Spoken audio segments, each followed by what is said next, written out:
ನಮಸ್ಕಾರ ವೀಕ್ಷಕರೇ, ನೀವು ನೋಡ್ತಾ ಇದ್ದೀರಾ ನಾರ್ತ್ ಫಸ್ಟ್. ನಮ್ಮೆಲ್ಲ ವೀಕ್ಷಕರಿಗೂ ಸ್ವಾತಂತ್ರ್ಯೋತ್ಸವ ಹಾಗೂ ಕ್ರಾಂತಿವೀರ ಸಂಗೊಳ್ಳಿ ರಾಯಣ್ಣ ಜಯಂತ್ಯೋತ್ಸವದ ಹಾರ್ದಿಕ ಶುಭಾಶಯಗಳು. ಗೆದ್ದ ಕಿತ್ತೂರು ತಂದು ಉದ್ದ ಬೀಳುವೆ ತಾಯಿ, ಕದ್ದ ಮಾತಲ್ಲ ನಿಮ್ಮಾನೆ, ಇಲ್ಲದಿದ್ದರೆ ಬಿದ್ದು ಹೋಗುವೆ ರಣದಾಗ.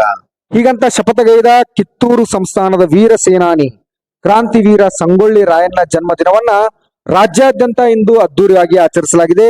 ಅದರಲ್ಲೂ ವಿಶೇಷವಾಗಿ ಬೆಳಗಾವಿ ಜಿಲ್ಲೆಯಲ್ಲಿ ಕ್ರಾಂತಿವೀರ ಸಂಗೊಳ್ಳಿ ರಾಯಣ್ಣ ಭಕ್ತರು ಬೈಕ್ ರ್ಯಾಲಿ ಸೇರಿದಂತೆ ವಿವಿಧ ವಾಹನಗಳಲ್ಲಿ ಖಾನಾಪುರ ತಾಲೂಕಿನ ನಂದಗಡಕ್ಕೆ ತೆರಳಿ ನಂದಗಡ ಗ್ರಾಮದಲ್ಲಿರುವಂತಹ ರಾಯಣ್ಣನವರ ಸಮಾಧಿಗೆ ಭಕ್ತಿ ಪೂರ್ವಕವಾಗಿ ನಮಿಸಿ ಬರುವಂತದ್ದು ಒಂದು ಪ್ರತೀತಿ. ಕ್ರಾಂತಿವೀರ ಸಂಗೊಳ್ಳಿ ರಾಯಣ್ಣ ಕೇವಲ ಸ್ವಾತಂತ್ರ್ಯ ಹೋರಾಟಗಾರರಾಗಿ ಅಷ್ಟೇ ಉಳಿದಿಲ್ಲ, ದೇವಮಾನವ ಅಂತಾನೆ ಇಲ್ಲಿಯ ಜನ ಕ್ರಾಂತಿವೀರ ಸಂಗೊಳ್ಳಿ ರಾಯಣ್ಣರವರನ್ನ ಭಕ್ತಿ ಪೂರ್ವಕವಾಗಿ ಪೂಜಿಸ್ತಾರೆ.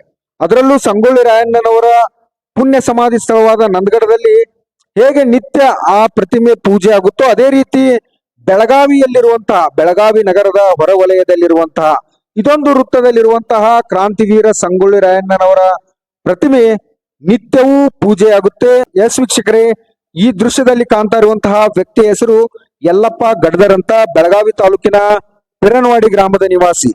ಏನೋ ಬೆಳಗಾವಿ ಖಾನಾಪುರ ರಸ್ತೆ ಅಂದ್ರೆ ಬೆಳಗಾವಿಯಿಂದ ಗೋವಾಗೆ ಹೋಗ್ಬೇಕಾದ್ರೆ ಪಿರನವಾಡಿ ಗ್ರಾಮದ ಬಳಿ ನಿಮಗೆ ಈ ಪ್ರತಿಮೆ ಕಾಣಸಿಗುತ್ತೆ, ಕ್ರಾಂತಿವೀರ ಸಂಗೊಳ್ಳಿ ರಾಯಣ್ಣ ಪ್ರತಿಮೆ. ಈ ಕ್ರಾಂತಿವೀರ ಸಂಗೊಳ್ಳಿ ರಾಯಣ್ಣ ಪ್ರತಿಮೆ ಪ್ರತಿಷ್ಠಾಪನೆ ಆಗಲು ಏನೆಲ್ಲ ಹೋರಾಟಗಳಾಗಿದ್ವು ಬೆಳಗಾವಿಯ ಜನರಿಗಂತೂ ಇದೆಲ್ಲ ಗೊತ್ತಿರೋ ವಿಚಾರ. ಪಿರನವಾಡಿ ಗ್ರಾಮದಲ್ಲಿ ಕ್ರಾಂತಿವೀರ ಸಂಗೊಳ್ಳಿ ರಾಯಣ್ಣ ಪ್ರತಿಮೆಯನ್ನ ಪ್ರತಿಷ್ಠಾಪನೆ ಮಾಡ್ಬೇಕಂತ ಕನ್ನಡಪರ ಹೋರಾಟಗಾರರು ಆಗ್ರಹಿಸ್ತಾ ಇದ್ರು. ಆದ್ರೆ ಇದಕ್ಕೆ ಅಲ್ಲಿನ ಕೆಲವೊಂದಿಷ್ಟು ಜನ ವಿರೋಧ ವ್ಯಕ್ತಪಡಿಸಿದ್ರು. ಅದರಲ್ಲೂ ಕೆಲ ಮರಾಠಿ ಭಾಷಿಕರು ಮತ್ತೆ MES ನವರು ಕೆಲವೊಂದಿಷ್ಟು ಜನ ವಿರೋಧ ವ್ಯಕ್ತಪಡಿಸಿದಾಗ ಏನು ಕನ್ನಡ ಪರ ಸಂಘಟನೆಯ ಹೋರಾಟಗಾರರು 2020 ಆಗಸ್ಟ್ 15ರಂದು ಬೆಳ್ಳಂ ಬೆಳಗ್ಗೆ ಇಲ್ಲಿ ಕ್ರಾಂತಿವೀರ ಸಂಗೊಳ್ಳಿ ರಾಯಣ್ಣರವರ ಪ್ರತಿಮೆಯನ್ನ ಪ್ರತಿಷ್ಠಾಪನೆ ಮಾಡಲಾಗುತ್ತೆ. ಆದ್ರೆ ಕಾನೂನು ಸುವ್ಯವಸ್ಥೆಗೆ ಧಕ್ಕೆ ಬರಬಾರದಂತ ಅಂದು ಪೊಲೀಸರು ಆ ಮೂರ್ತಿಯನ್ನ ತೆರವುಗೊಳಿಸಿ ತಮ್ಮ ವಶಕ್ಕೆ ಪಡೆದಿರ್ತಾರೆ. ಪ್ರತಿಷ್ಠಾಪನೆ ಆಗಿದಂತಹ ಕ್ರಾಂತಿವೀರ ಸಂಗೊಳ್ಳಿ ರಾಯಣ್ಣ ಮೂರ್ತಿಯನ್ನ ಪೊಲೀಸರು ವಶಕ್ಕೆ ಪಡೆದಿದ್ದಾರೆ ಎಂಬ ಸುದ್ದಿ ಎಲ್ಲೆಡೆ ವ್ಯಾಪಿಸಲು ಶುರುವಾಗುತ್ತೋ ಆಗ ಸಾಕಷ್ಟು ಹೋರಾಟಗಳಾಗುತ್ತೆ.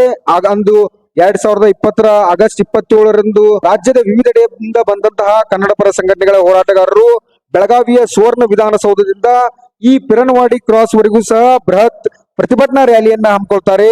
ಬಳಿಕ ಅದೇ ದಿನ ಮಧ್ಯರಾತ್ರಿ ಕರ್ನಾಟಕ ರಕ್ಷಣಾ ವೇದಿಕೆಯ ಕಾರ್ಯಕರ್ತರು ಸೇರಿದಂತೆ ಕನ್ನಡ ಪರ ಸಂಘಟನೆಗಳ ಕಾರ್ಯಕರ್ತರು, ರಾಯಣ್ಣ ಅಭಿಮಾನಿಗಳು ಎಲ್ಲರೂ ಸೇರಿ ಇದೇ ಜಾಗದಲ್ಲಿ ಕ್ರಾಂತಿವೀರ ಸಂಗೊಳ್ಳಿ ರಾಯಣ್ಣ ಮೂರ್ತಿಯನ್ನ ಪ್ರತಿಷ್ಠಾಪನೆ ಮಾಡ್ತಾರೆ. ಬಳಿಕ ಇದಕ್ಕೆ ಕೆಲವೊಂದಿಷ್ಟು ಮರಾಠಿ ಭಾಷಿಕರು ವಿರೋಧಿಸಿದಾಗ ಅಂದಿನ ಜಿಲ್ಲಾ ಉಸ್ತುವಾರಿ ಸಚಿವರಾದಂತಹ ರಮೇಶ್ ಜಾರಕಿಹೊಳಿ ಅವರಾಗಿರ್ಬೋದು ಮತ್ತು ಬೆಳಗಾವಿಯ ಜಿಲ್ಲಾಡಳಿತ ಪೊಲೀಸ್ ಇಲಾಖೆ ಅಧಿಕಾರಿಗಳು ಈ ವಿವಾದವನ್ನ ಒಂದ್ ರೀತಿ ಸುಖಾಂತ್ಯಗೊಳಿಸಿದ್ರು. ಮಾರನೇ ದಿನದಿಂದ ಇಂದಿನವರೆಗೂ ಸಹ ಪ್ರತಿದಿನ ಬೆಳಗ್ಗೆ 6ರಿಂದ 7 ಗಂಟೆ ಹೊತ್ತಿನಲ್ಲೇ ಈ ಸಂಗೊಳ್ಳಿ ರಾಯಣ್ಣ ಪ್ರತಿಮೆ ಬಳಿ ಆಗಮಿಸುವಂತಹ ಯಲ್ಲಪ್ಪ ಗಡ್ದವರವರು ಈ ಕ್ರಾಂತಿವೀರ ಸಂಗೊಳ್ಳಿ ರಾಯಣ್ಣ ವೃತ್ತದ ಬಳಿ ಕಸ ಹೊಡೆದು ಶುಚಿಗೊಳಿಸಿ ಕ್ರಾಂತಿವೀರ ಸಂಗೊಳ್ಳಿ ರಾಯಣ್ಣ ಪ್ರತಿಮೆಗೆ ಜಲಾಭಿಷೇಕವನ್ನ ಮಾಡ್ತಾರೆ, ಪೂಜೆ ನೆರವೇರಿಸ್ತಾರೆ.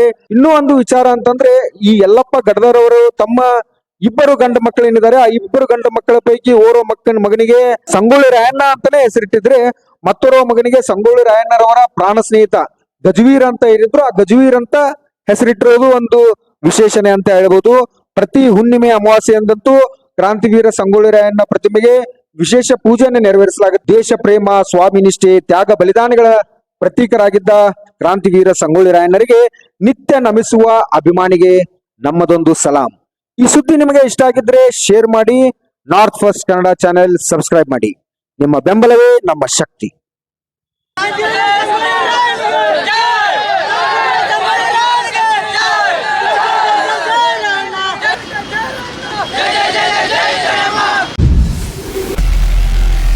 ನಾರ್ತ್ ಫಸ್ಟ್, ಉತ್ತರ ಕರ್ನಾಟಕದ ಆವಾಜ್.